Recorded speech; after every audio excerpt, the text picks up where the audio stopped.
感谢主，我们时间一到，我们一起来敬拜主。百姓必在西安，在耶路撒冷居住，他不再哭泣。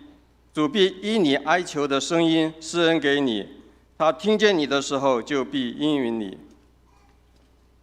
耶和华必使人听他威严的声音，又显他降罚的膀臂和他怒中的愤恨，并吞灭的火焰与霹雷、暴风、冰雹、吹号角。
让我们一起来做个祷告。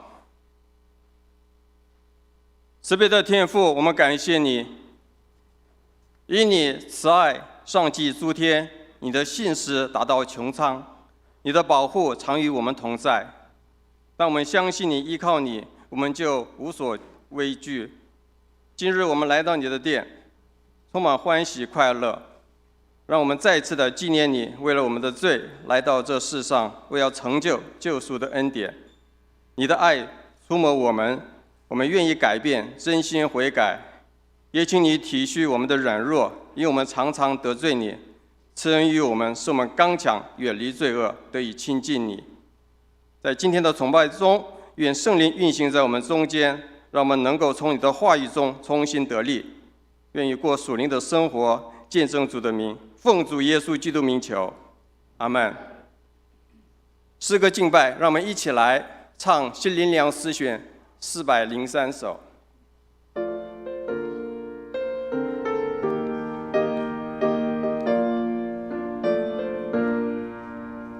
感谢神是我救赎主，感谢神丰富预备，感谢神。我与你同在，感谢神住在我旁，感谢神赐温暖春天，感谢神剂量究竟，感谢神抹干我眼泪，感谢神赐我安宁，感谢神。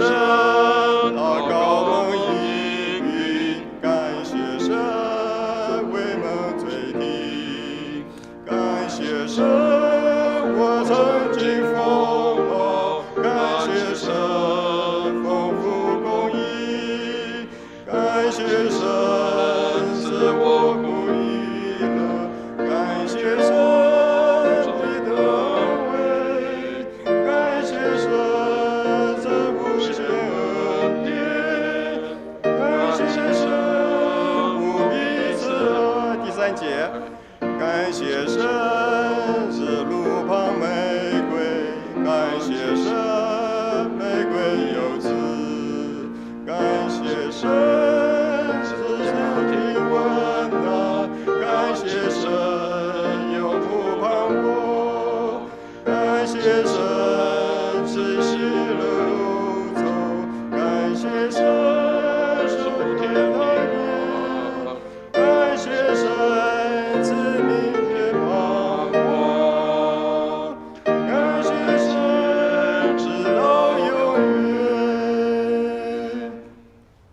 让我们一起起立，我们来用《使徒信经》来宣告我们的信仰。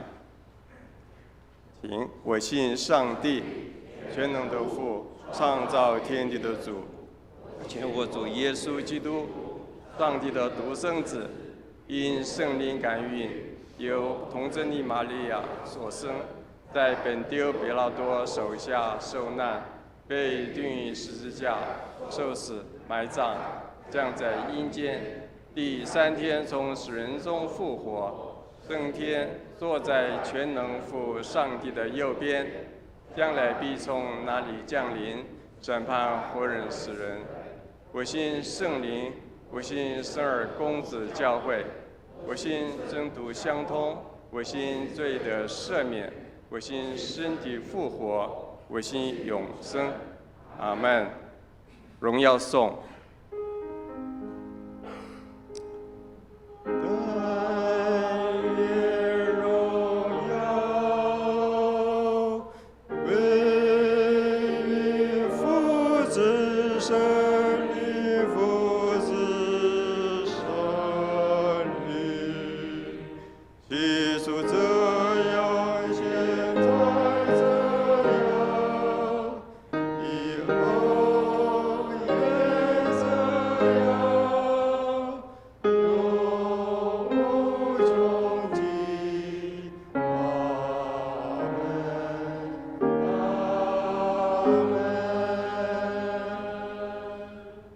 弟兄姐妹，请坐。起英文，让我们翻开诗篇85篇，我们要用起音的方式来读这段经文。85篇1节、2节，还有8节到13节。我来起上半节，弟兄姐妹来应下半节。是在教会圣经旧约的614面。诗篇85篇第1节，耶和华，你已经向你的地施恩，回被掳的雅各，你赦免了你百姓的罪孽，遮盖了他们一切的过犯。第8节，我要听上帝耶和华所说的话，因为他应许将平安赐给他的百姓，他的圣民，不可去妄行。他的救恩诚然与敬畏他的人相近，叫我们当地上慈爱和诚实彼此相遇，公义和平安彼此相亲，诚实从地而生，公义从天而现。耶和华必将好处赐给我们，也要多出土产，公义要行在他面前，叫他的脚中成为可走的路。好，接下来是点祝礼。今天是降临期的第2个主日，我们要点2个蜡烛。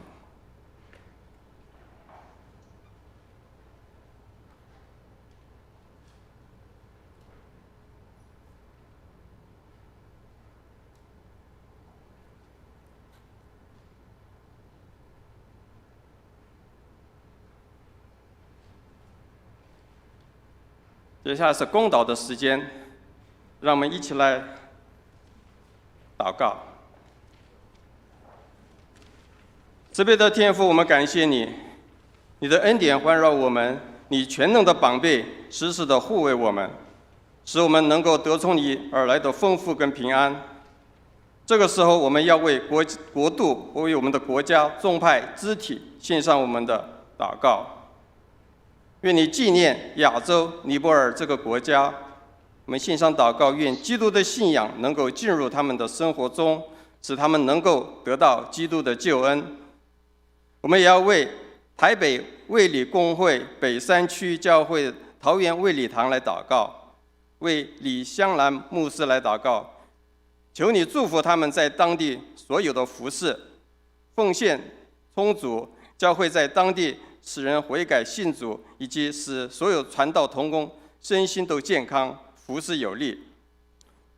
我们也要再次为新冠肺炎向你祷告。现在世界的疫情严重，求你赐下智慧给各国的领袖，讲疫情可以控制下来。也愿疫苗发展出来有功效，使疫情得到控制。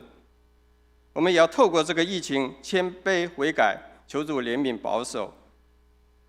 也求你祝福台湾，使台湾的政府官员可以秉公行义，有智慧聪明，做出正确的决定跟政策，同时也能够清廉，没有贪婪浮夸，做合主心意的事。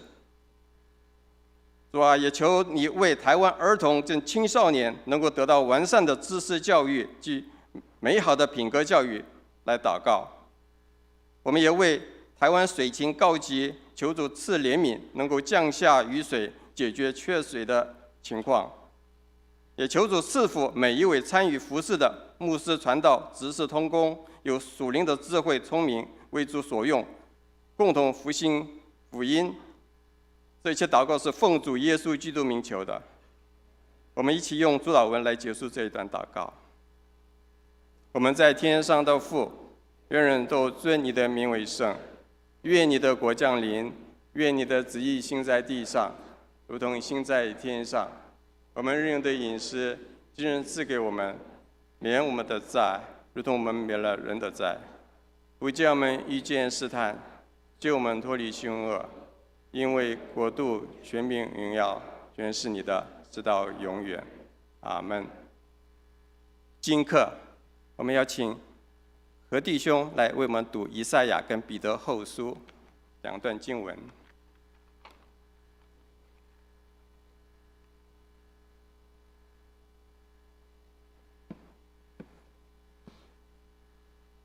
各位弟兄姐妹平安。今课第一处在旧约784页，以赛亚书第40章1到11节。旧约784页，以赛亚书第40章1节到11节。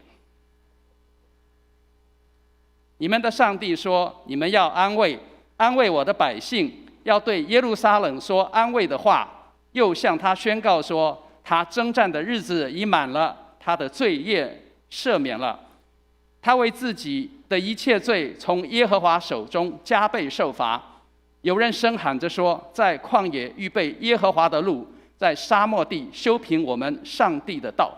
一切山洼都要填满，大小山冈都要削平，高高低低的要改为平坦，崎崎岖岖的必成为平原。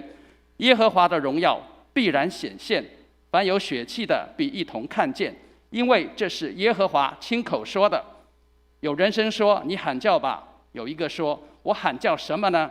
说：“凡有血气的尽都如草，它的美容都像野地的花，草必枯干，花必凋残，因为耶和华的气吹在其上，百姓诚然是草，草必枯干，花必凋残，唯有我们上帝的话永远立定。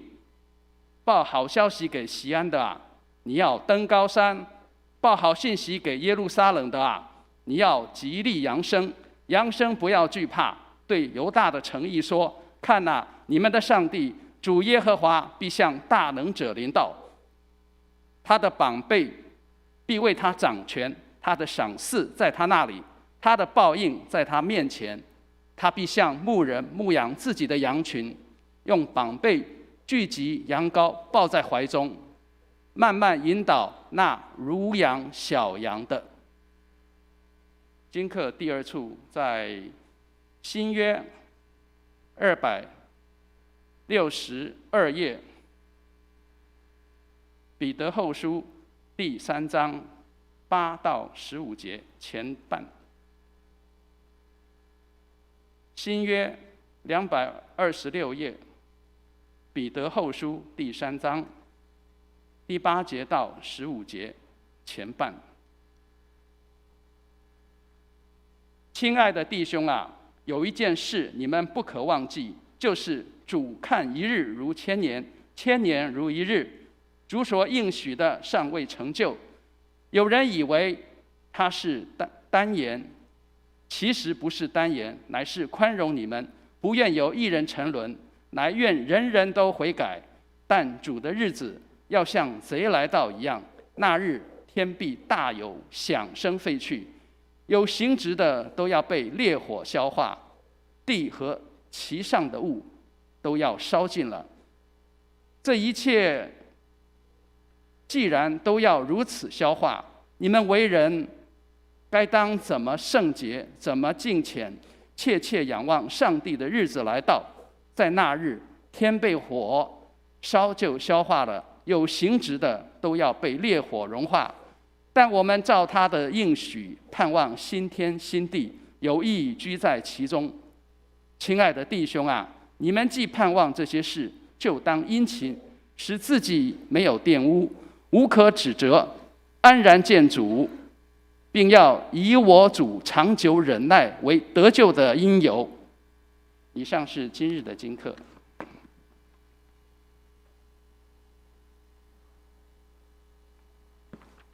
谢谢何弟兄。今天读经在诗篇23篇，是在旧约的556页。诗篇23篇第1节：耶和华是我的牧者，我必不致缺乏。他使我躺卧在青草地上，领我在可安歇的水边。他使我的灵魂苏醒，为自己的名引导我走义路。我虽然行过死荫的幽谷，也不怕遭害，因为你与我同在。你的杖、你的竿都安慰我。第5节：在我敌人面前，你为我摆设宴席，你用油膏了我的头，使我的福杯满溢。我一生一世必有恩惠慈爱随着我，我且要住在耶和华的殿中，直到永远。献诗，请诗班来献降临颂。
谢谢诗班。接下来是正道的时间。今天我们很高兴请到圣光神学院的院长古克忠院长来为我们分享天路进程，我们就把时间交给他。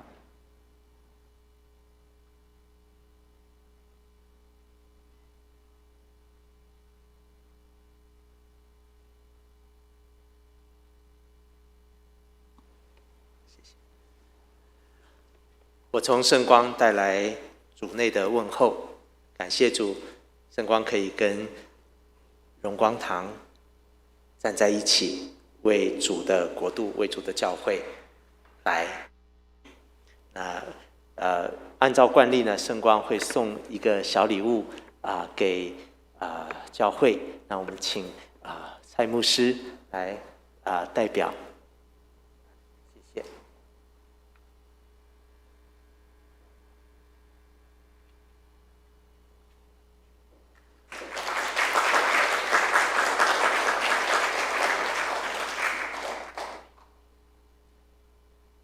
请问我可以拿掉口罩吗？可以哈，会保护你们的麦克风干净。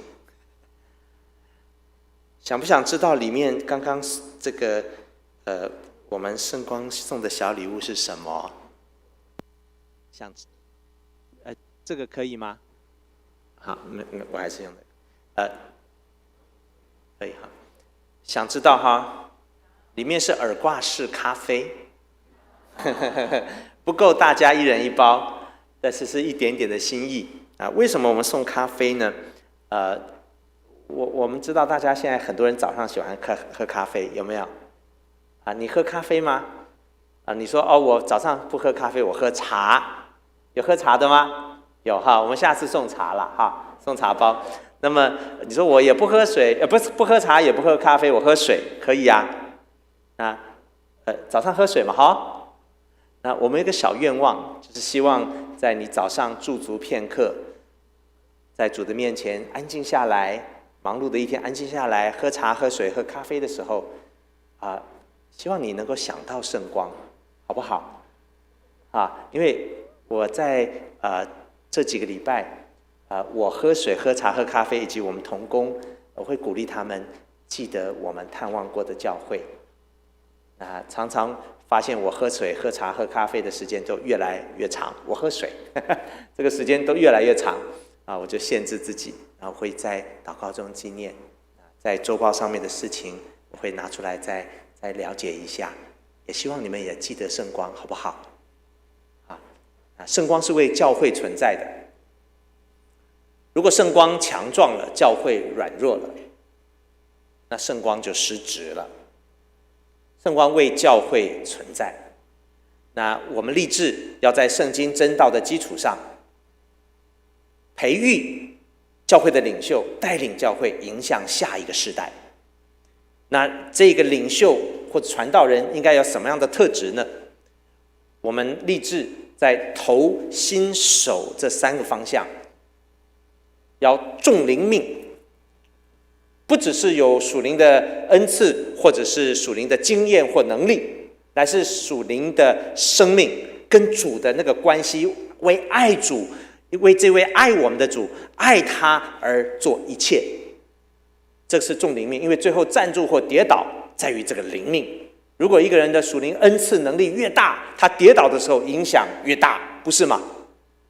灵命，重灵命的传道人，重灵命的领袖，这是圣光第一要务。然后在这个立场，在圣经真道，我们教神的话语，目的是这个灵命被建造，以至于会众的灵命也被建造了以后呢，接下来有2样的东西，一个叫做手叫做能牧会，能牧养主的教会啊，不只是培育基督徒成为各行各业的专家，乃是让教会承担主耶稣福音的使命。如果是要照顾这个一个里面的里民，里长做得比基督徒好，对吗？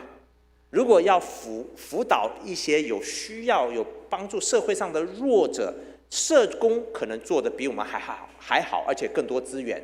基督徒应该做里长，应该做社工，但是有一件事情，我必须提醒大家，就是其他宗教的人可不可以做好的里长跟好的社工，可能做得比我们还专业，但是只有基督徒可以传福音，福音只有基督徒可以传，对吗？如果教会不传福音，你让哪一个宗教的人帮我们传福音呢？所以教会必须是一个福音使命的教会，这叫 missional church。 我们的使命包括在社会上的服事，因为福音的缘故，可是更重要的，我们是传扬以及实践福音的教会。那么这样的能牧会，那么我们圣光还有再接下来就是学养，要有学养。我们台湾人好喜欢学术哦，没有，我讲错话了，应该说台湾人好喜欢学位哦。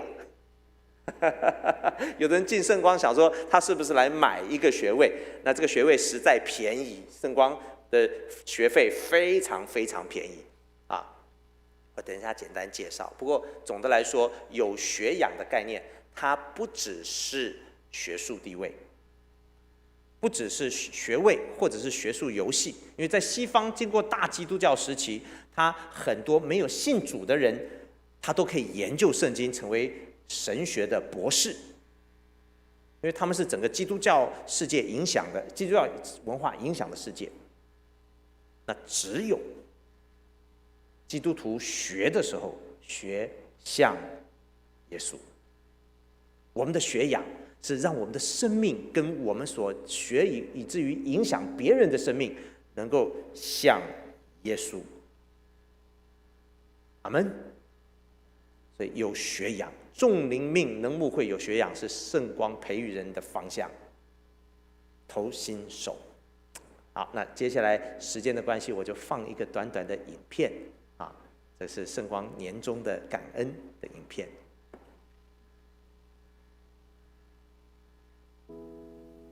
亲爱的弟兄姐妹们，平安！圣光神学院刚刚庆祝完65周年的院庆。我们感念前辈们设立与发展圣光的使命，圣光今后必定继续全力以赴，在这个众教会急需传道人接棒的时代中，配搭教会亘古的使命，在圣经真道的基础上，培育众灵命、能牧会、有学养的传道人，来带领教会承担使命，迎向下一个世代。因此近期内，我们抓住了现今的契机，花了功夫，付上代价。除了继续强化原有的海内外各学制的课程外，圣光也回应教会与信徒的呼求，多做了一些配合的工作，其中包括用视讯上课，让全台各地区的学生以及暂时无法入台的外籍学生，都可以用远距实况教学来上课，目前效果非常的好。此外，应教会的要求，我们也重新开办了学士班，以及开放春季招生，让教会的传道人的空缺能够及时被补上。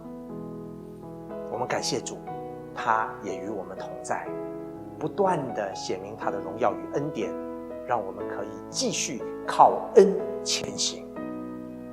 今年的秋季招生报名非常踊跃，最后我们有48位的新生入学，而其中1/3的学生不到30岁。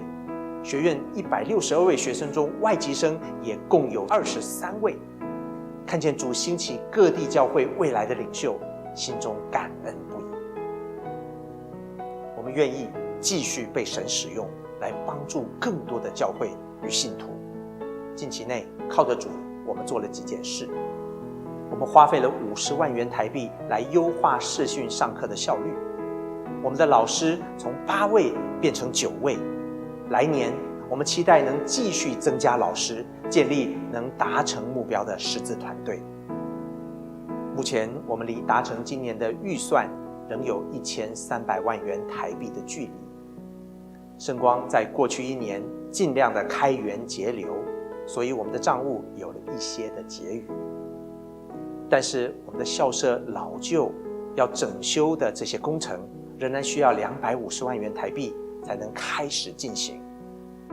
我们的学费已经多年没有调涨，学费收入只占经常费的1/4。学院的运作主要的经费仍然是来自弟兄姐妹的奉献。一方面，我们谢谢您们与圣光同行，支持我们的需要；另外一方面，我们仍然需要有更多的教会与弟兄姐妹参与在圣光神学教育的使命上，来一起复兴教会，兴旺福音。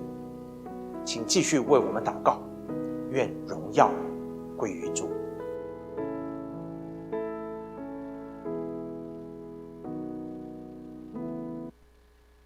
他讲的比我讲的清楚，讲的比我好。圣光神学院，我们的各种学制，不只是给人学位，乃是培育各种不同类型的领袖。从已经是牧者的，有硕士的学位的，我们提供教牧学博士班的课程。那最近我们除了这个如果你是想要进修长老执事或者是教会的领袖，你可以读我们的基督教研究硕士。这个基督教研究硕士是2年制的。那你说我没有时间请假来读书的话，白天我可以晚上读。晚上的话，你7年完成基督教研究硕士。那么我们最近也开了学士班，刚刚我在这个讲了，因为有很多教会中心而且可以侍奉的领袖他没有大学的学历。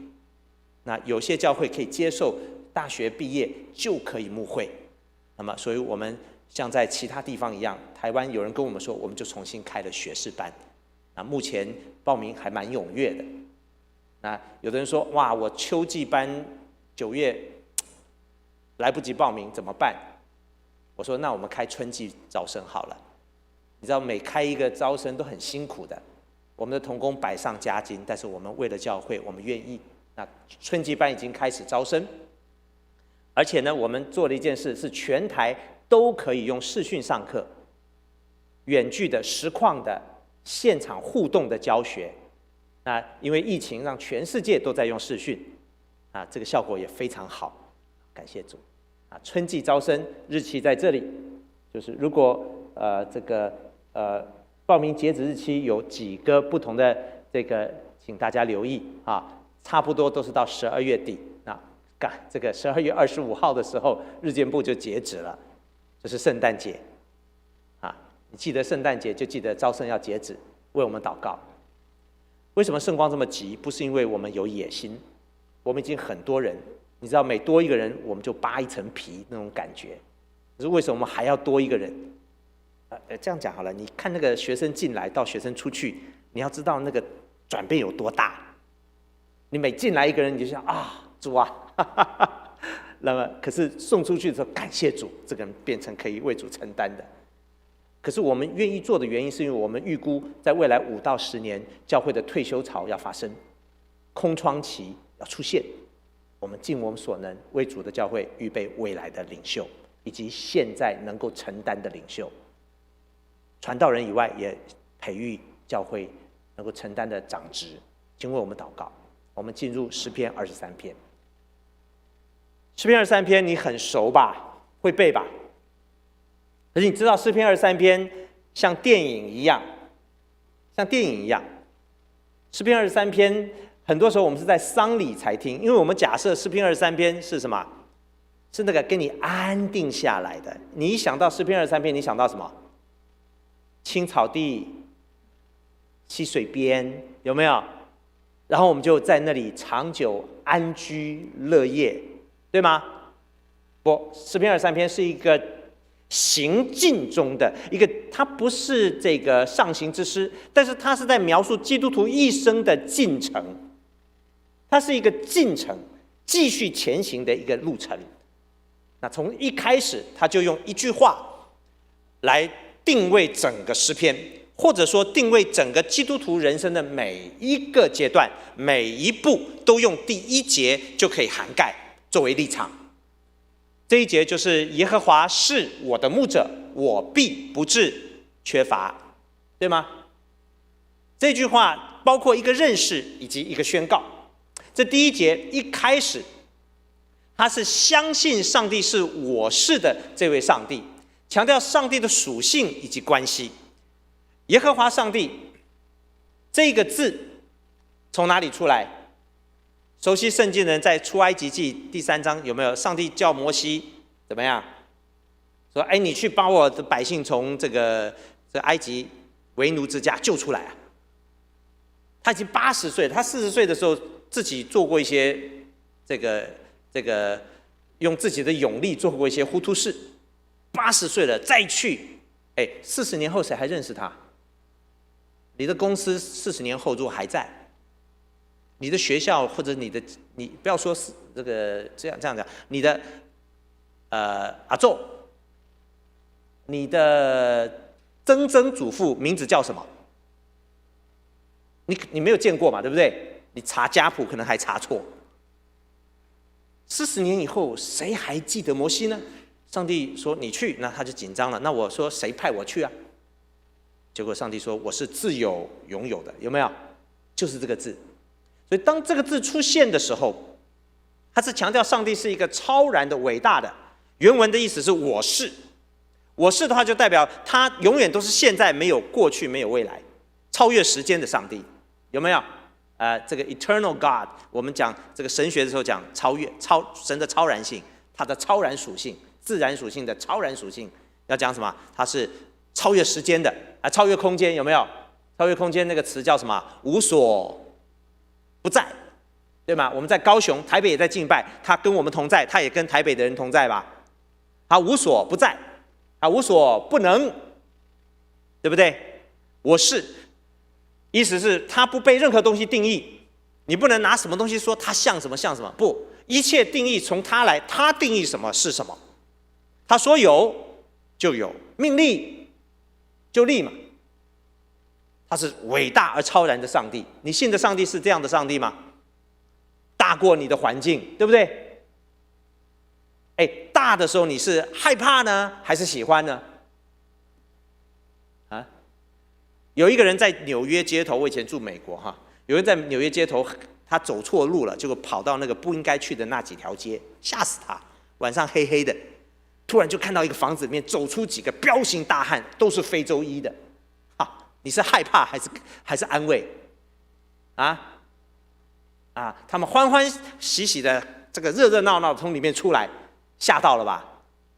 吓到嘛哈！结果你一看那个建筑物是教堂，你赶快跟着他们走。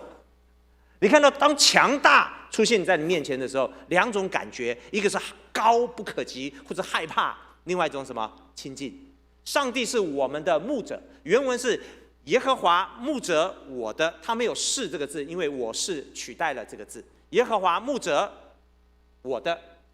我们要认识他既是超然的上帝，英文叫 transcendent， 这个讲神学的时候叫做超然、超越性，他是高不可及的，有没有？我们在天上的父，对不对？天是何等的高，大过我们能够想象的，我们的科学能够理解的，这9牛1毛啊！上帝太大了，阿们。可这位大的上帝，他却说他谦卑做我们的牧者。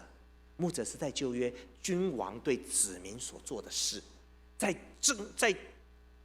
治理的人眼中，我们不过就是一个身份证号码，对吗？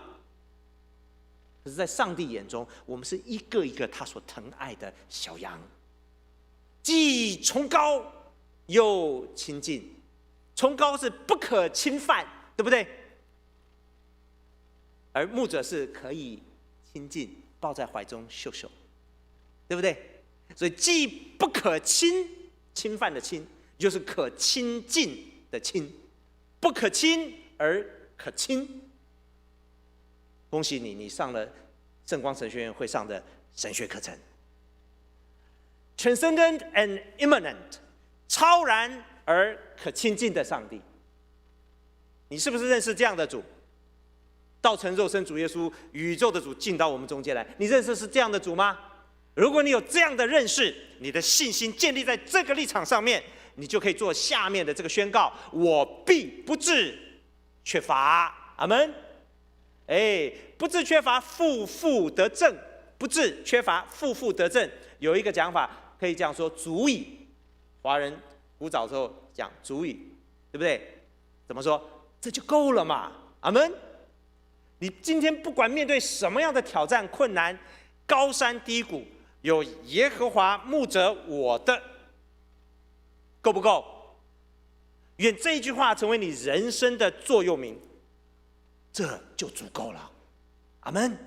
生老病死各样的挑战中间，各样的困难里面，有耶和华牧者是我的，这就足够了。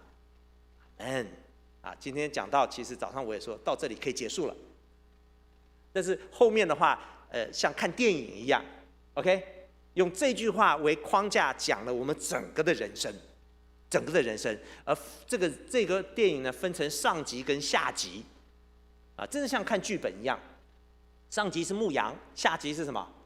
宴席 ，OK。今天我们等一下吃主餐哈，那这个宴席，牧羊跟宴席，我这边打一个岔哈，你看电影的时候如果睡着了，很惨。为什么？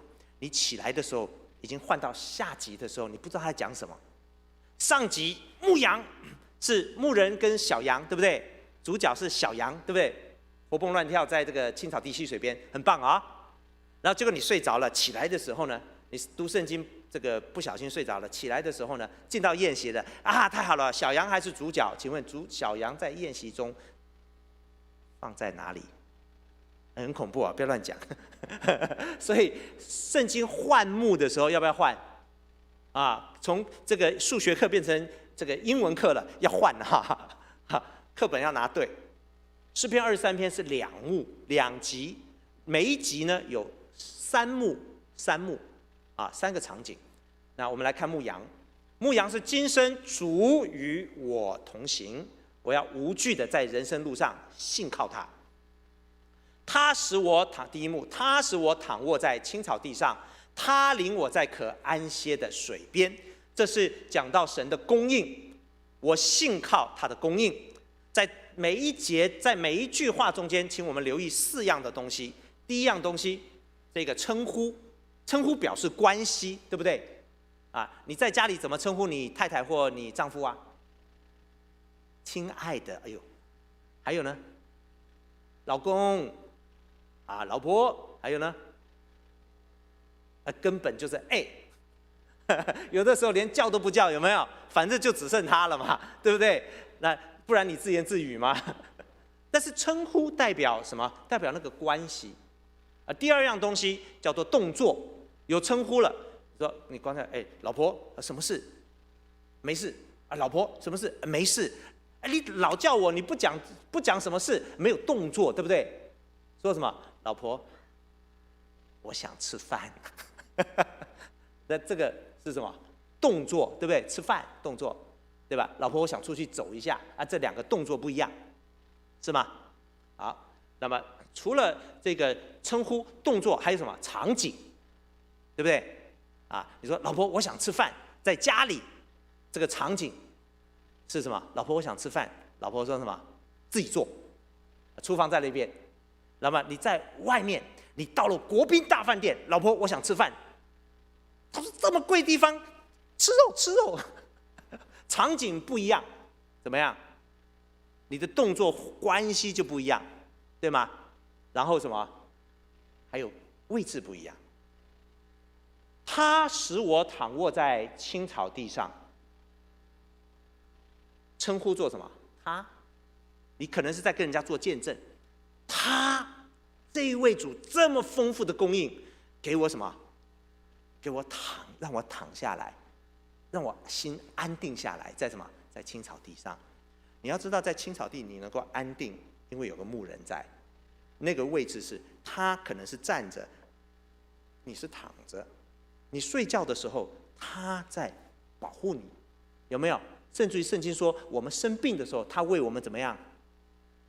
铺床，对不对？让我们可以安卧在那里，在可安歇的水边也是供应。在摩西带以色列人出埃及的时候，他很紧张，他就你知道这个旷野路他走了40年，但是你要想说你自己走跟带一大群人走，据说可能有的人估计可能有上几百万人，那是不一样的。他本来是带羊群的，现在带的人这么多，他害怕不害怕？你到一个地方你不认路，你要带一群人去旅游，你找什么？当地找什么？向导。所以他就找他的内兄，在民数记第10章找他的内兄何巴。哎，你跟我们去吧，我们有什么好康，全部都有你份。何巴说：“哦 ，no。” 他带几千头羊，跟带多少万人不一样吧？你们带过教会旅游吗？教会如果说我们野外崇拜，大家都说哈利路亚、阿门，大家教会人增1倍，对不对？你高高兴兴，突然牧师跟你说，就你来安排，全教会都欢声雷动，耶！只有一个人脸是垮下来的。摩西就是这样的状况，他说怎么办？原来在民数记第10章说的很奇妙的。第2次摩西在跟何巴说的时候，没有再记载何巴说什么，接下来记载一句话非常宝贵，说耶和华的约柜在前面走3天的路程，带领他们到什么可安歇的地方，就是这个可安歇，美不美？上帝的供应，上帝的带领。你看到青草地溪水边的时候，他说领导我到溪水边的时候，你是怎么样？你的位置是怎么样？你有没有去过那个很漂亮的地方？向导带你去，你说哇，巴黎铁塔啊，不要乱跑，不要急，大家一窝蜂冲过去照相，有没有？是不是？溪水边，哇，一群轰冲过去，慢点，大概是这样。我们喜欢青草地溪水边，可是什么时候开始基督教在台湾传承安居的宗教？我告诉你，青草地溪水边不是久居之处，哎。在溪边盖房子是不是傻瓜？那个地基垮下去，对不对？你喝水，熊跟狮子不要喝水啊！你早上起来口渴了，喝了，哎，你也来喝水，看熊，很恐怖哦。供应我们是让我们继续前行的，所以接下来一节说什么？为他的名引导我们走什么义路？义路就是对的路、合一的路、公义的路。完美的上帝，完美的圣洁的上帝，他要我们走他的路，他供应我们。前面有青草地溪水边，是因为要供应我们走什么？走义路。阿们，义路你喜欢走吗？这里的引导就不容易了。这个位置你看了，溪水边，哇，一窝蜂冲过去了，对不对？义路来，所以一窝蜂冲过去了，对不对？骗人。义路哪是这样的？牧师说：“来，我们来侍奉。”然后说什么？好啦，来了，再看看啊，那个是吧？你做执事，然后马上说什么？他比我适合。我们都这样嘛，对不对？义路，赶快，好啦，来了啦，都是这样慢慢走。我讲对不对？这两个带领不一样啊。为什么人不走义路呢？我信主，我希望定在那里，而上帝却说：“我给你这些供应，是为了让你继续前行。”为什么我们不走义路呢？我告诉你，因为两样东西。第一个，我们走的路，我们喜欢为自己留名。我刚刚讲过，你阿作你不认识他是谁，你的名要留多久呢？我告诉你，留越久越惨。说怎么会？我喜欢人家记得我的名字，真的吗？你青史留名了，终于你的名字，不管你是秦始皇、汉高祖，随便你，反正你留个大名在历史课本上面，荣耀不荣耀？我告诉你，未来谁看到你的名，有一半是骂你的。为什么？因为要考试啊。你喜欢历史课本的人物吗？还背那些年代，你喜欢哈？那你读历史去。大部分人读到的时候都头痛，而且考完试就还给老师。我讲对不对？可是当你是为主的名，所以上帝真是奇妙，他让他的名。当你过去，你阿作过去了，你过去你的曾孙都出现了，他的名还在。阿们。你为他的名走义路，有永恒的价值存留在那里。将来我们现成我们今生所有的一切的时候，我唯一所盼望的，我们唯一有价值留下来，就是跟他的名有关的事情。阿们。义路是为他的名而走的路。而为什么人看不到呢？因为前面一句话叫做“他使我的灵魂苏醒”，我们没有醒过来，我们没有转过来。原文这个苏醒不是醒，是转回的意思，回转那个字。希伯来文这个字很有意思，它这个字叫做悔改，也是用这个字回转过来。我以前以为是这个180度的转，后来我才发现说不是横的转，是从下往上的转。我们从上面看下来，我们才看懂上帝在做什么。这叫做复兴。你必须信得过主，他看的才是对的。你从他的角度看下来，你才会走义路。必须有复兴，同意吗？难怪我们看不到义路，因为没有复兴的经验。我们每一天都求主让我们回转过来，看到神要的。我们这个时代是喜欢坚持自己的路的，我就这样，对不对？这样怎么走得了义路？谦卑柔软你的心，每一天让神转变我们。你希不希望圣光神学院的学生每一个进来都是柔软的心被主转变呢？为什么希望呢？因为希望教会的每一个人都在牧养底下都是这样子，向着主回转。那我们青草地细水边就成为我们的力量，来走义路啦。啊，你看到它有一个进程了，第2幕结束了啊，我们看第3幕，说哦，太好了，义路走了，义路我来了，来了以后怎么样？从此平步青云，一帆风顺。有一天有朝一日，你或你儿子也做院长。做院长好苦哦，你如果要做，告诉我。义路等着你的，叫做死因有谷，看到了没有？说走义路要碰什么？走义路一定碰死因有谷。而最恐怖的事情在这里，前面那个关系代名词是他使我躺卧在青草地上，他领我在可安歇的水边，他使我的灵魂苏醒，他为自己的名引导我走义路，他，对不对？你在跟人家告诉人家说，上帝他，对不对？他做这奇妙的事，他在这一段经文在哪里？你会发现他不见了，有没有？我虽然行过死荫，好像是我自己在面对死荫幽谷，怎么回事？而且最奇怪的是，这个诗人还大胆的说：“我虽然行过死荫幽谷，但是也不怕遭害。”你读诗篇23篇有没有记得？有没有发现这个事情？遭害原文它不是只是外面害到你，它意思是邪恶这个字。这个字可以是从外面的坏的东西在你身上发生，也可以是里面的邪恶，可不可以？我告诉你，最恐怖的邪恶是里面的恶欲。你人有一个恶欲，没有回转，没有被主转变过来，那个东西引导我们走向灭亡。我不怕遭害，虽然行过死荫的幽谷，死荫幽谷可能真的会死的哦。我们侍奉常常很多人就牺牲了，可是为什么还不怕那个邪恶，不怕坏的事情，不怕里面的恶发出来呢？因为在这边有个关键的字，因为你与我同在。诗篇从这个地方关系代名词转变了，不再讲他，用他来形容耶和华上帝了。这位有名有姓的耶和华上帝，耶和华上帝是只有子民，神的子民才能够称他的这个名字 ，OK？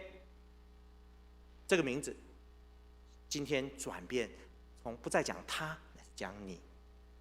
你的转变代表整个场景的转变。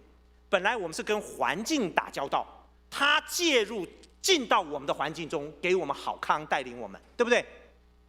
第二幕要开始之前，爱宴开始之前，你必须转变你的人生观。你不是为了地上活着，让上帝来帮我，那是其他拜拜、其他宗教的人都这样想的。这个神明来保佑、帮助我的人生，我主要的人生的工作是跟我的所有环境中的人事物打交道。你看到那个主客的关系了吗？我跟环境、青草地、溪水边，我在一路，我跟这些事情打交道，上帝来带领，上帝来介入我的人生。主与我同行，对吗？可是在死荫幽谷，上帝把这一切都扒开了，没有青草地，没有溪水边，甚至异路是怎么走，你也不知道了。死荫幽谷怎么走？溪水边，他说溪水边，你冲过去；异路，你慢慢好了，来了。在死荫幽谷，你不敢跑前，也不敢落后。我讲对不对？是不是？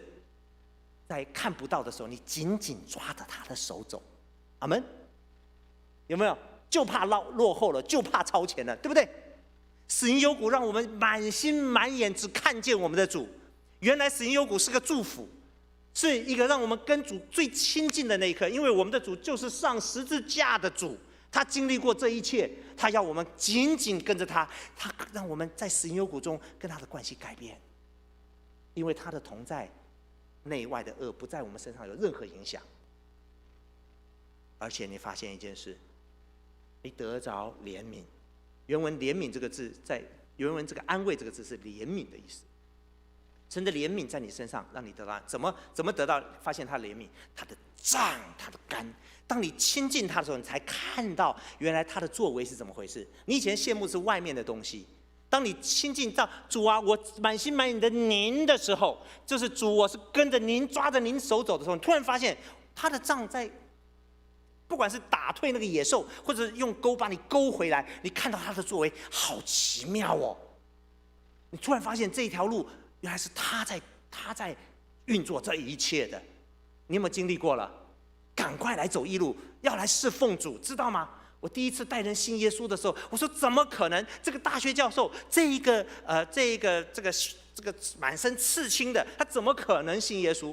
我跟我太太开荒的时候，我们搬了30几次家，可是我们在这个很多的地方经历神奇妙的作为，我们根本无能为力，只有紧紧抓着仰望我们的主。可是我就奇妙，当我们站在那边就看到主做的事情，那些人信主。我第一次，我跟我太太。有一次植堂8个月都没有人信主，突然有一对夫妇信主，我们回到家，抓着手在那边跳，你知道吗？流着泪，笑着跳着，人信主了。而我不知道怎么发生的。早上我在台语堂不敢讲台语，可是我告诉你，我在外国长大，将近30年前，20多年前，有一次我去探望一个老人家，我就用台语跟他讲福音。他听懂了，我自己都听不懂。我知道那个内容，我不知道我在讲什么，讲得不清不楚的。拍谁？我还打一真的是没认真，这个自然语讲的哈，会给人家很不自在。老人家听懂了，信主。我说你要不要信主？要，信了。他的家人难以置信，我也难以置信。我们就是照着主，紧紧跟随主，就这样做。结果那个人信了，信了以后呢，过几天过世了。原来神的时间到，你知道吗？再不信就不行了，奇妙不奇妙？是不是他的杖，他的竿？奇妙吧？都怎么样？安慰我。愿你也同样经历这样子的一个恩典。进入爱宴了啊！我最后时间大概还有7分钟哈，我尽快一点。这边我尽快，就像剧透一样。什么叫剧透啊？那你回家慢慢去看，我先把剧情告诉你，你慢慢去主角，好不好？那如果抓不到的地方怎么办？脑补一下。啊，你们有些人知道我在讲什么。诗篇23篇慢慢主角 ，OK， 你慢慢去经历，然后你开始以神为中心，你跟他交往的时候，你进入爱宴了。勇士，今生是主与我同行，但是勇士我与他同往，留意啊，不是住啊，少一撇就不行了。勇士我与他同往，全心的相爱。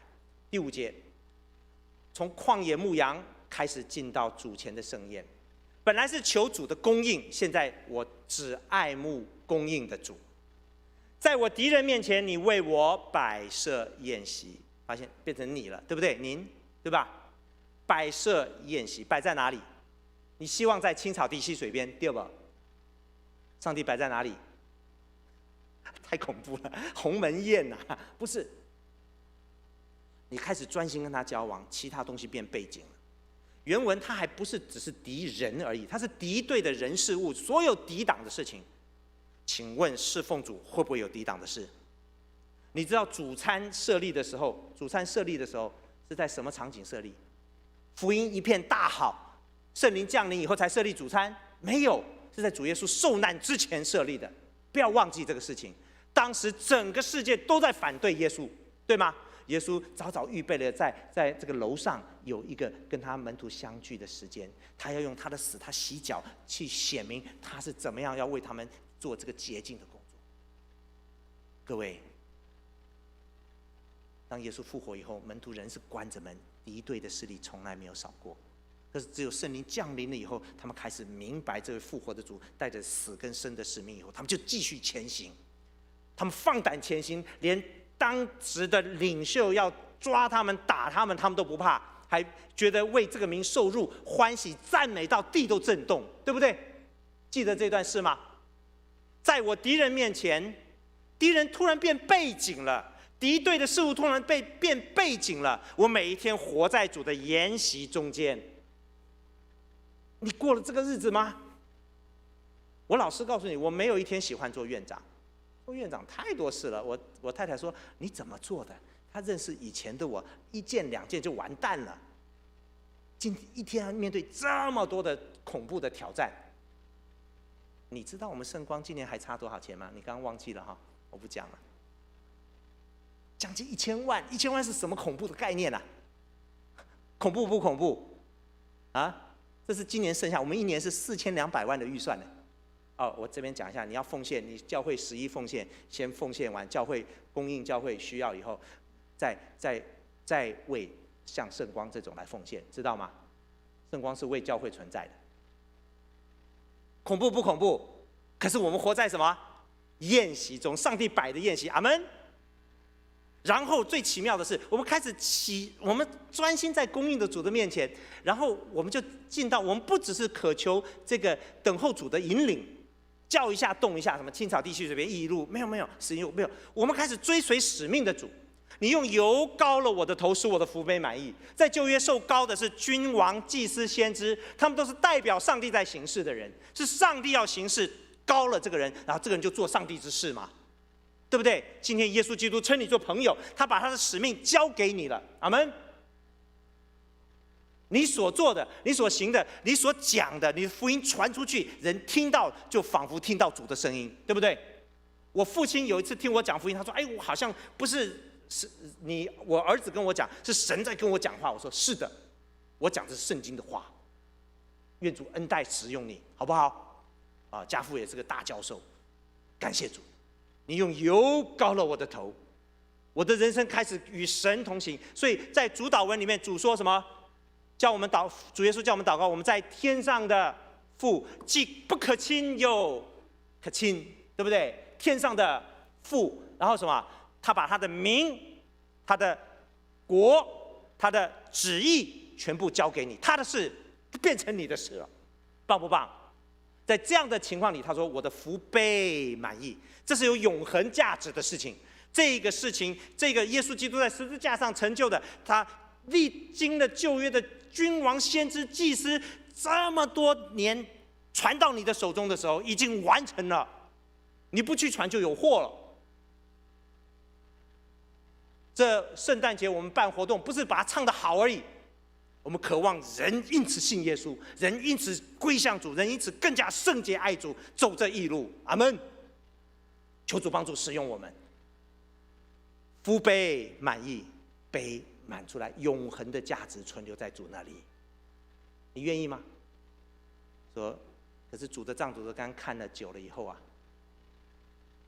看主的作为看多了，就发现就这样嘛，还是一样赶善野兽，把我拉回来嘛，对不对？侍奉久了以后，第二次做执事，牧师说做执事啊，我做过了，换别人好了。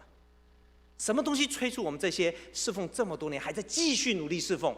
你知道我们都已经疲累了。你知道第一次带人信主的时候兴奋，后来带人信主的时候，哦，又多一个，因为什么？你职堂开放，我们有5个职堂的工作，你知道每一次重新来一遍的时候，我们职好了以后交给别人，你知道那种恐怖吗？就是你以后重新来过，你经过重新来过那种痛苦吗？我巴不得把我们原来的人全部带走，没有要留在那里，对不对？杖跟竿突然不再是你羡慕的，你侍奉不再羡慕成就，跟羡慕侍奉能够经历的事情，你都经历过了。什么东西让你继续前行呢？你渴望彰显主的美善。在这个地方，一生一世，我今生今世必有，我一生的日子必有恩惠慈爱。原文不是恩惠，原文是恩惠是发在你身上，叫做神的美善在你身上，叫做恩惠。神的善就是他创造天地的时候，他说好那个字，希伯来文是同一个字，就是好，甚好，有没有？每造一个说好好好好甚好，这个好就是耶和华本为善，他的慈爱存到永远，他的信实直到万代，对不对？他的本为善，这个善，他的属性中的至善完美。今天是这个在催逼我。原文他不是随着我，是追着我。你被追过吗？姐妹不要回答我。啊，被追你是那个，你丈夫以前追你的时候，我不要破坏你们夫妻关系哈。总的来说，追是什么？无处可逃啊，对不对？啊，过生日了一定有鲜花。上帝的善跟美总是在后面推着你，不是人，是神的善跟慈爱。你做不到的时候，他立约的慈爱，这个圣餐，你犯错，你违约，违约的代价，上帝付了。阿们。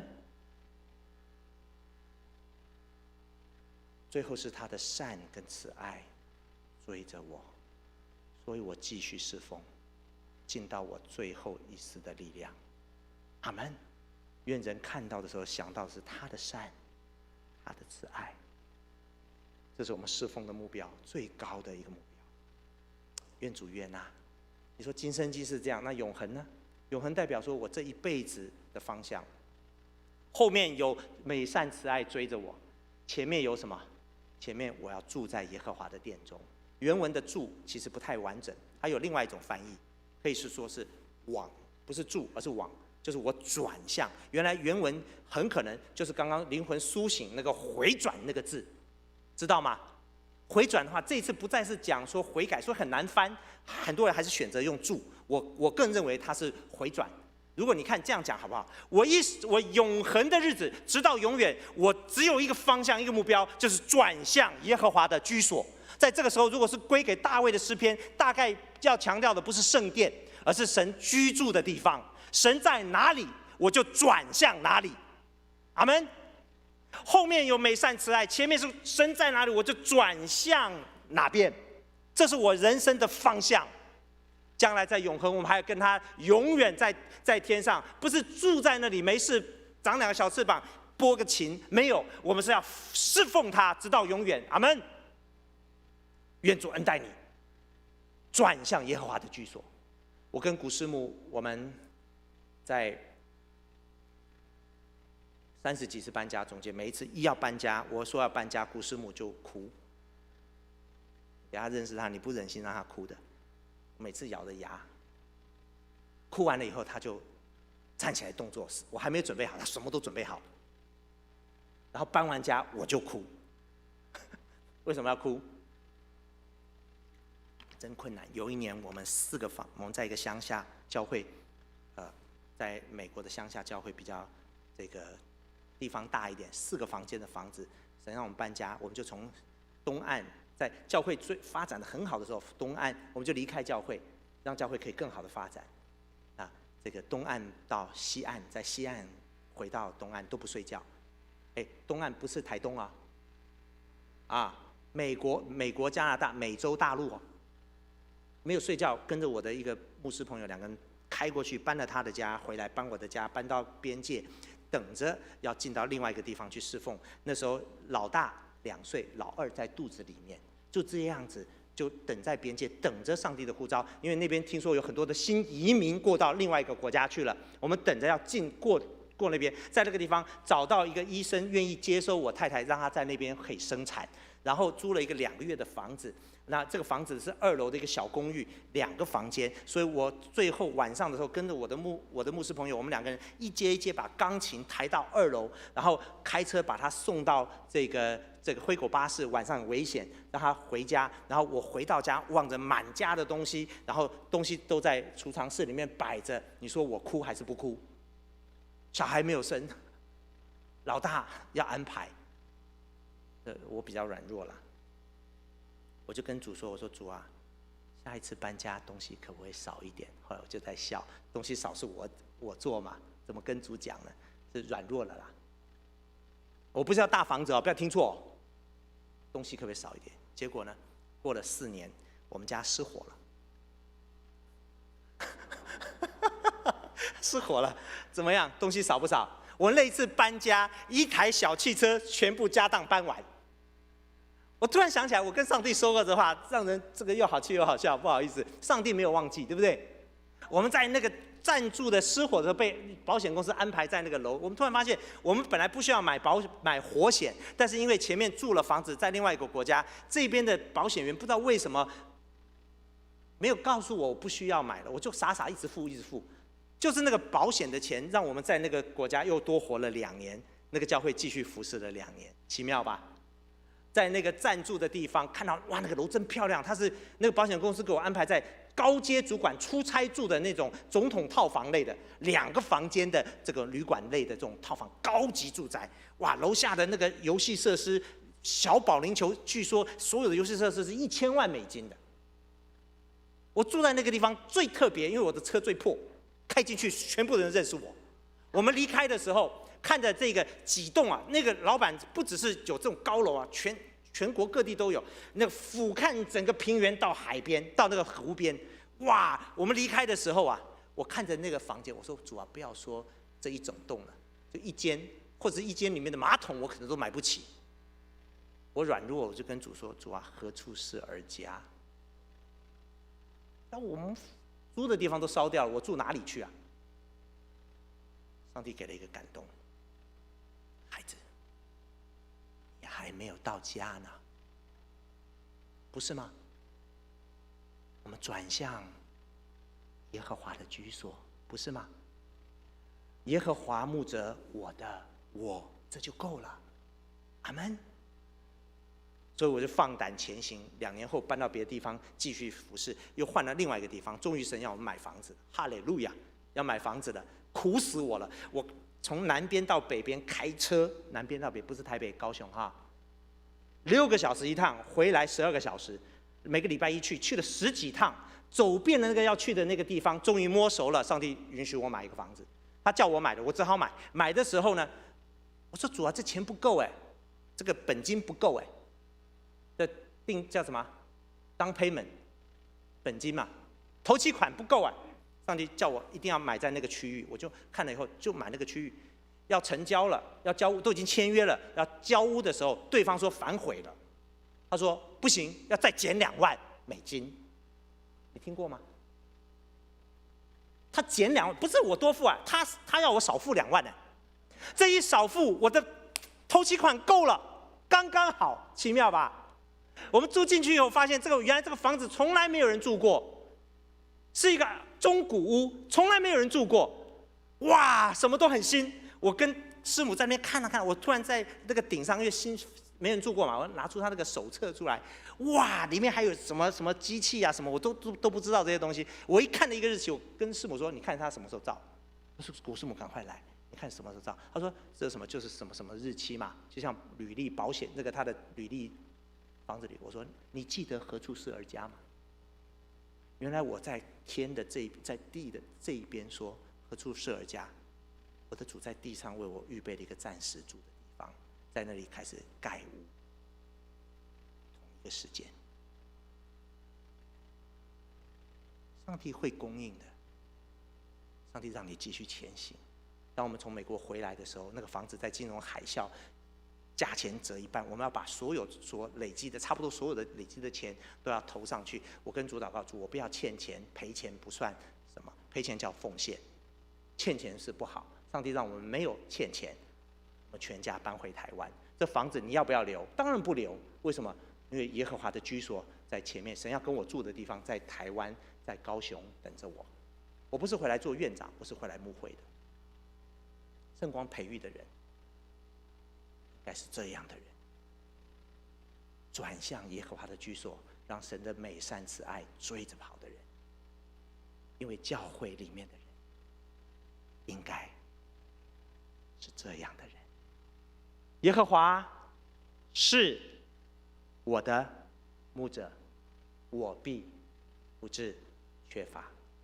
求主让你踏上这奇妙的天路进程。阿们。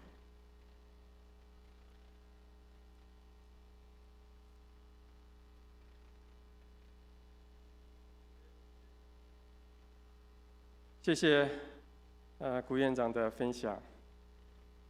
我们背一下今天的金句诗篇23篇第1节，我们背诵2次。耶和华是我的牧者，我必不致缺乏。诗篇23篇1节。耶和华是我的牧者，我必不致缺乏。诗篇23篇1节。谢主。好，接下来是圣餐礼，让我们一起来翻开新灵粮诗选300首，我们来唱第1段，与主合一。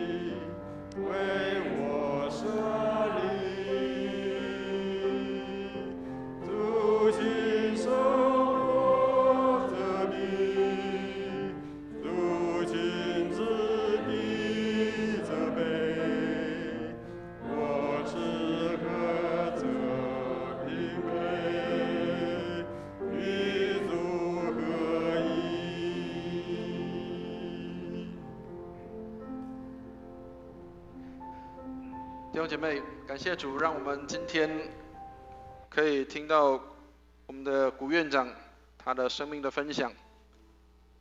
生命是一直不断前进跟进程的状态，不是停留在那里。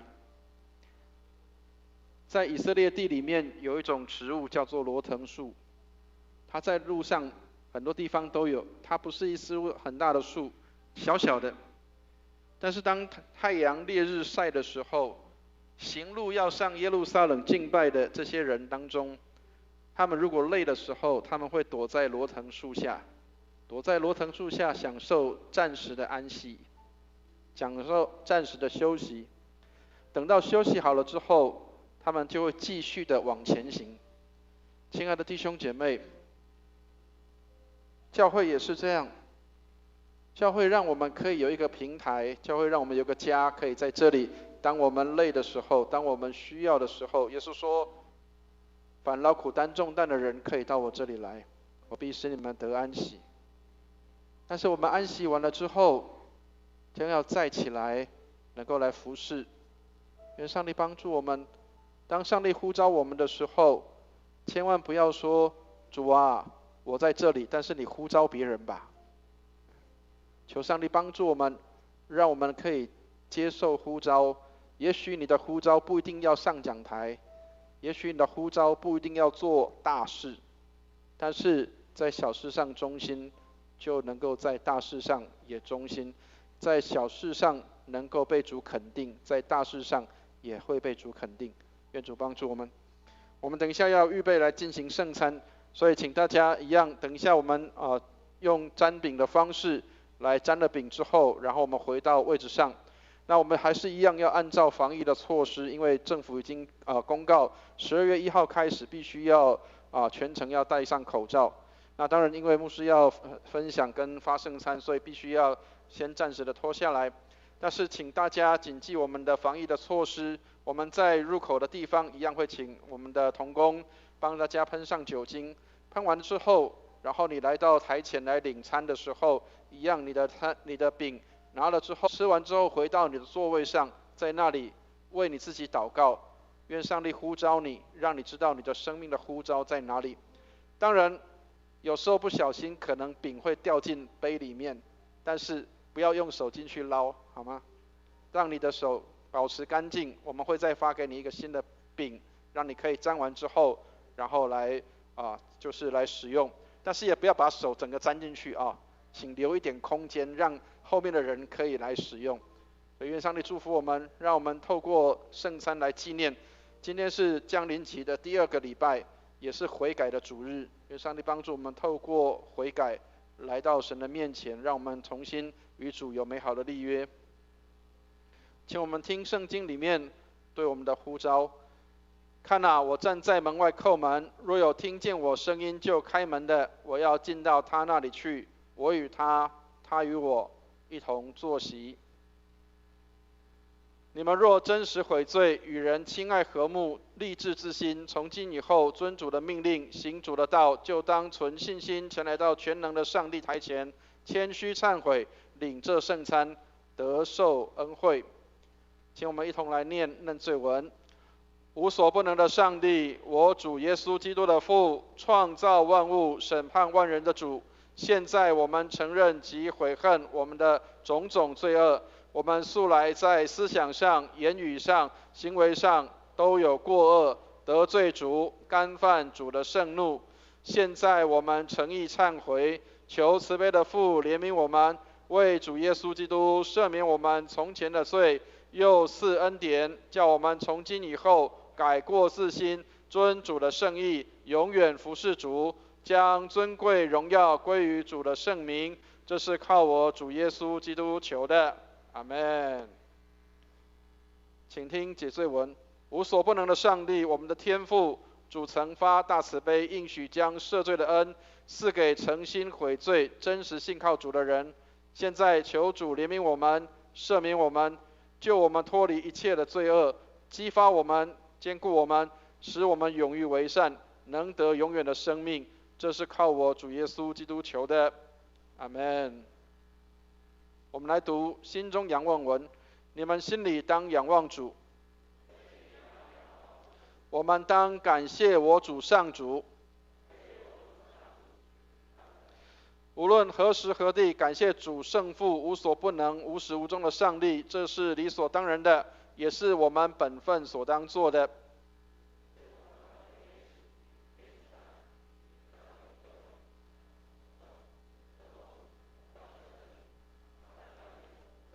圣哉，圣哉，圣哉！天地万军的主，主的威严充满天地，愿荣耀归于至上的主。阿们。基督在十字架上替世人赎清罪孽，他又设立圣餐之礼，吩咐我们常常奉行，纪念他的受死，直到他再降临的时候，领受主所赐的这饼和酒，就是领受他的圣体与宝血。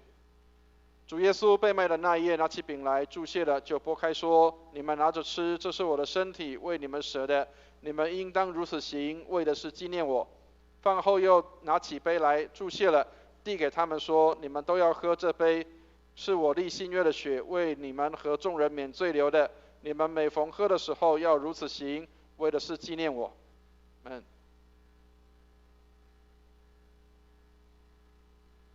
来，帮忙一下，按下一页。好，来，再下一页。好，弟兄姐妹，让我们预备心来领受饼杯，请我们的陪餐同工到台前来。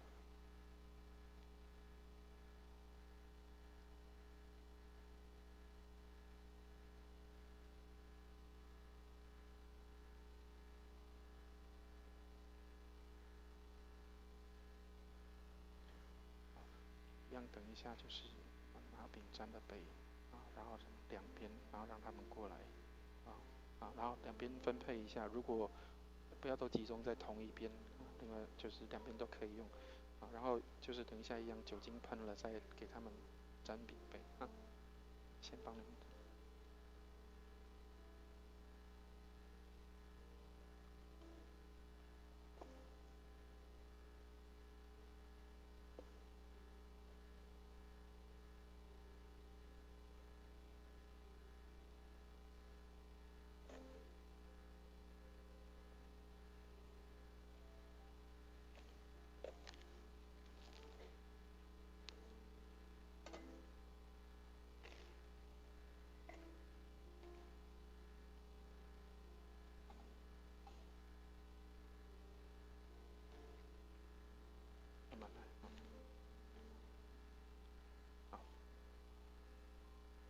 耶稣的身体为你舍，保守你十分的平安。耶稣的身体为你舍，保守你十分的平安。主耶稣的身体为你舍，保守你十分的平安。耶稣的身体为你舍，保守你十分的平安。耶稣的身体为你舍，保守你十分的平安。主耶稣的宝血为你免罪流的，保守你十分的平安。耶稣的宝血为你免罪流的，保守你十分的平安。耶稣的宝血为你免罪流的，保守你十分的平安。耶稣的宝血为你免罪流的，保守你十分的平安。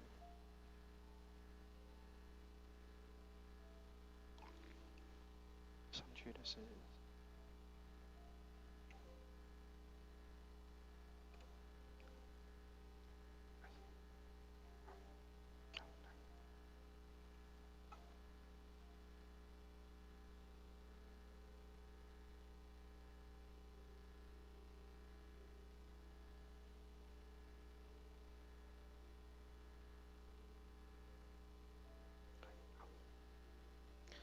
弟兄姐妹，如果你已经预备好，请我们就到台前来领受。这是主耶稣的身体，为我们舍的，保守我们十分的平安。耶稣的宝血为我们免罪流的，保守我们平安。平平安安的回去，让我们能够回到位置上来纪念主基督为我们降生，是为我们来受死，并且让我们可以领受这恩典。让我们恭敬来到主的面前，谦卑来领受主的恩典。我们来到主的圣桌前，是为了要表达我们谦卑忏悔的心。所以愿上帝帮助我们，让我们来领受饼杯之后，使我们就可以来到主的圣桌前，来到神的台前来领受这恩典。这是主耶稣的身体为我们舍的，保守我们十分的平安。耶稣的宝血为我们免罪流的，保守我们十分的平安。我们在台前有帮大家喷上酒精，所以请大家放心的来使用。愿上帝来祝福我们，让我们在主里合为一体。楼上4楼的弟兄姐妹也请下楼来，我们来领受饼杯，让我们跟我们3楼的弟兄姐妹是一起的。我们在主里面，我们是一体的。这是主耶稣的身体为我们舍的，保守我们十分的平安。耶稣的宝血为我们免罪流的，保守我们十分的平安。这是主耶稣的身体为我们舍的，保守我们十分的平安。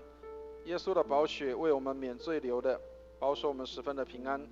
这是主耶稣的身体为我们舍的，保守我们十分的平安。耶稣的宝血为我们免罪流的，保守我们十分的平安。让我们恭敬的来到主的圣桌前，谦卑的来寻求上帝的恩典。让我们重新的再来思想神在我们生命当中所做奇妙的事。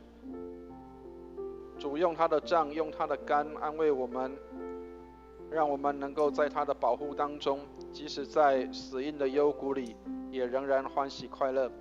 这是主耶稣的身体为我们舍的，保守我们十分的平安。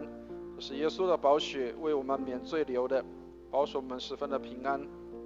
当我们秉沾了杯之后，就让我们坐到位置上面，让我们重新在主的面前反省自己，将自己重新再一次的献给上帝。这是主耶稣的身体为我们舍的，保守我们十分的平安。耶稣的宝血为我们免罪流的，保守我们十分的平安。这是主耶稣的身体为我们舍的，保守我们十分的平安。耶稣的宝血为我们免罪流的，保守我们十分的平安。这是主耶稣的身体为我们舍的，保守我们十分的平安。耶稣的宝血为我们免罪流的，保守我们十分的平安。当我们领受饼杯之后，我们就平平安安的回到位置上。愿上帝祝福我们，让我们能够在领受之后能够得着这样的祝福跟喜乐。这是主耶稣的身体为我们舍的，保守我们十分的平安。耶稣的宝血为我们免罪流的，保守我们十分的平安。后面图妈妈在后面。这是主耶稣的身体为我们舍的，保守我们十分的平安。耶稣的宝血为我们免罪流的，保守我们十分的平安。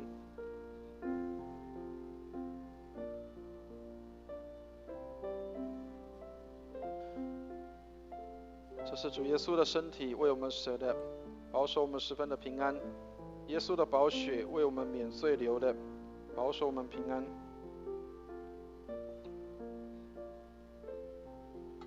平平安安的回去，愿上帝来祝福我们。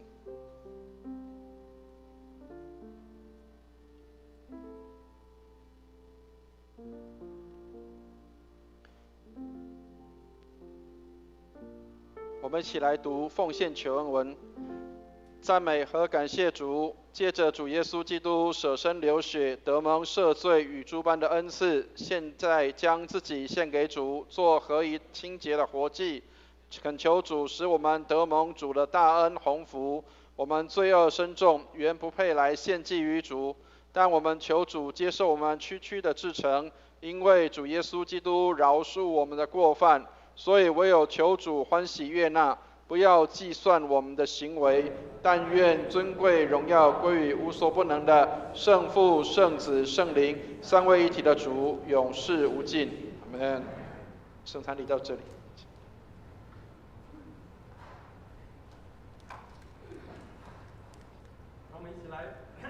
一起来唱回应诗歌，律主合一新灵粮诗选的300首的第2段。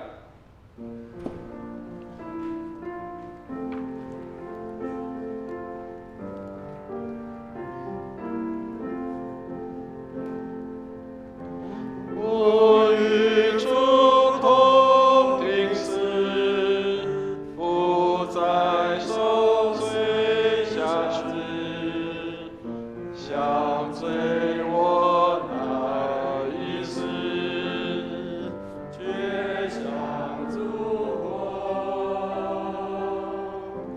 我与主同复活，胜过黑暗权势，我主耶稣自己，荣耀主名。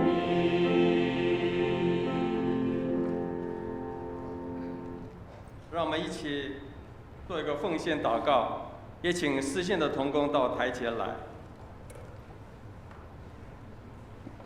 天父上帝，我们谢谢你，你供给我们丰富的需求，让我们能够一无所缺。我们也愿意在这个时间，我们把我们所有的奉献一部分在你的前面，愿主使用，发出功效。所以我们感谢你，奉耶稣基督名求，阿们。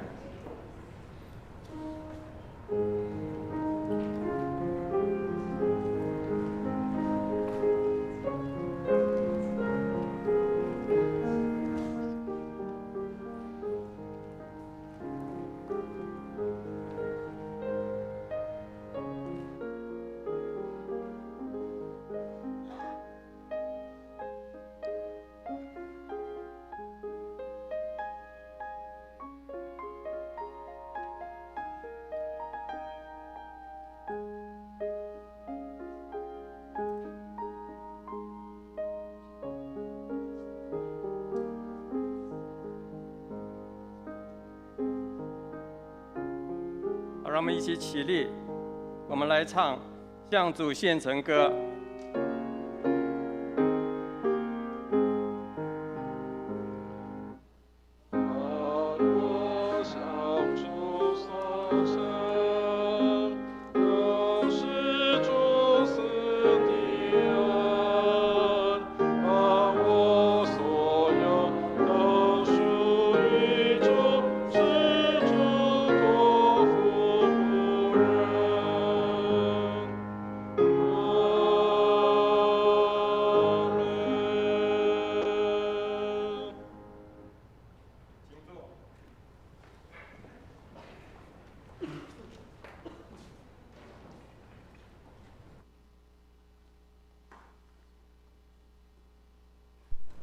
蔡切里，让我们先介绍一位新的朋友，郑浩庭夫妇四个人，4家4人，在楼上吗 ？OK， 好，我们欢迎你，一致欢迎，永远欢迎。好，我们一起来唱，我们成为一家人。我们唱到第2遍的时候，我们一起来拱手问安。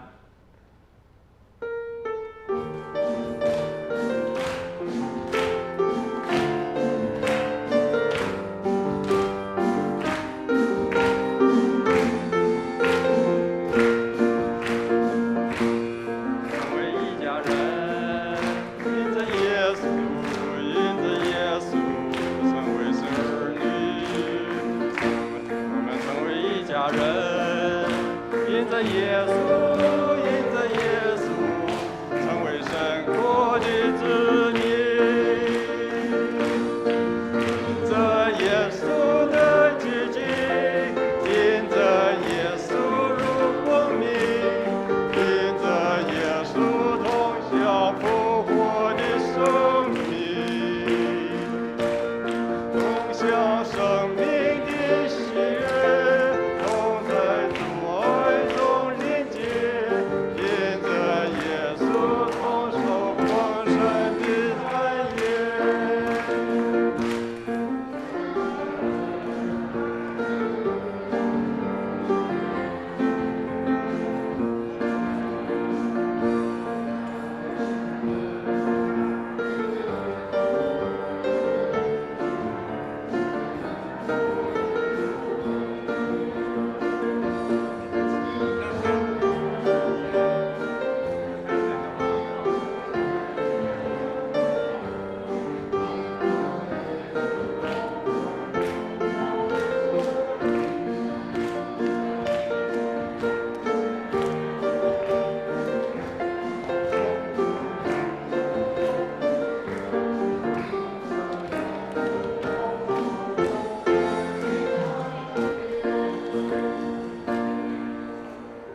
好，我们请大家回座请坐。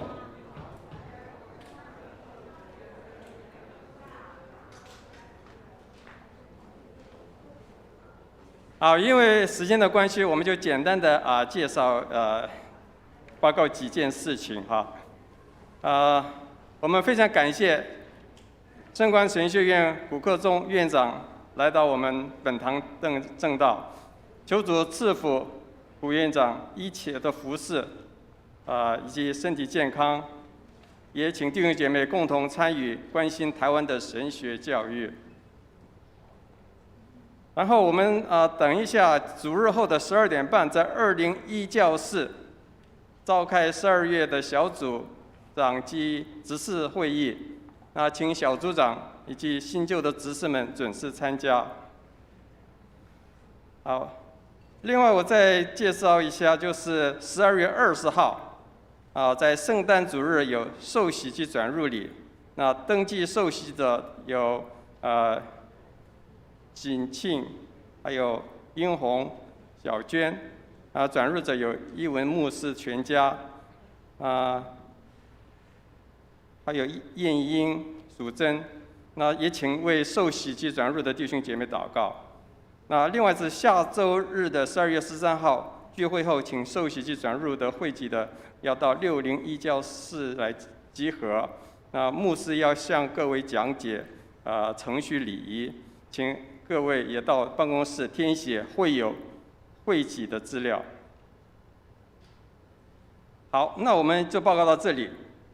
关于字体的部分呢，请大家关心，也请为代祷。牧师，好，那我们请起立，我们来唱善意颂。天之下，万国闻名，齐声赞美父子圣灵，三位一体同荣顿尊，唯有自愿万福之本。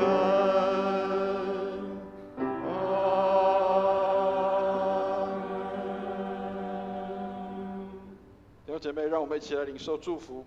慈悲怜悯的天父，愿你将恩典从天上倾倒下来，祝福我们的弟兄姐妹，让我们每一天都经历你丰盛的恩典。纵然经过死荫的幽谷，也要欢喜快乐，因为一生的恩惠慈爱都要随着我们。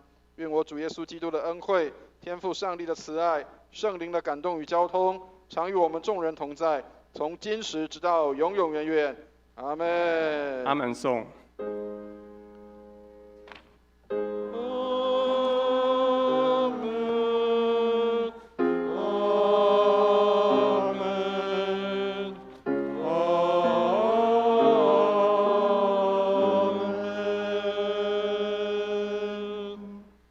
请坐。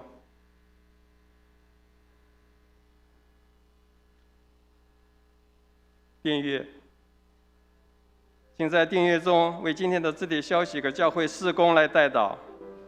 如果有病痛、忧伤的弟兄姐妹，也欢迎到前面，牧师要为你们祷告。